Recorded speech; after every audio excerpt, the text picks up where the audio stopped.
નમસ્કાર બાળ મિત્રો, આજે આપણે સૌપ્રથમ ગાયત્રી મંત્રનું ઉચ્ચારણ કરીશું. તો ચાલો મારી સાથે તમે પણ ગાયત્રી મંત્ર બોલજો હો વિદ્યાર્થી મિત્રો.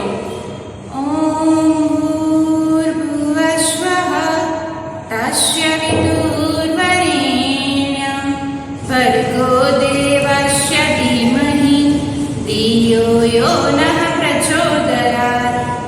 વિદ્યાર્થી મિત્રો, અત્યારે તમે તમારા વાલી પાસે ઘરે હાજર છો ત્યારે રોજ ગાયત્રી મંત્રનું ઉચ્ચારણ એકવાર તો જરૂર કરવું હો. ચાલો, ધોરણ 1 વિષય છે નીતિ શિક્ષણ. આજે આપણે એ ગુજરાતી માસના નામ શીખીશું. આ પહેલા આપણે ગુજરાતી વારના નામ જોઈ ગયા. ઈ વારને અંગ્રેજીમાં કઈ રીતે બોલાય ઈ પણ આપણે જોઈ ગયા, બરાબર ને? આજે આપણે ગુજરાતી માસના નામ શીખીશું. જો ગુજરાતી મહિનાના નામ પણ હોય છે ને, તો ચાલો ત્યારે મારી સાથે આપણે ગુજરાતી મહિના જોઈએ.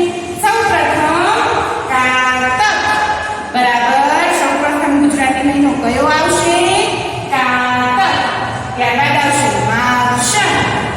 ત્યારબાદ પોષ. આપણે 3 નામ શીખી ગયા: કારતક, માગશર, પોષ. બરાબર. પછી મહા, ફાગણ, ચૈત્ર. હવે 6 નામ શીખ્યા કે નહીં? કારતક, માગશર, પોષ, મહા અને ફાગણ. ત્યારબાદ ચૈત્ર, પછી આવશે વૈશાખ, જેઠ, અષાઢ. કેટલા નામ થયા હવે? કારતક, માગશર, પોષ, મહા, ફાગણ, ચૈત્ર, વૈશાખ, જેઠ, અષાઢ.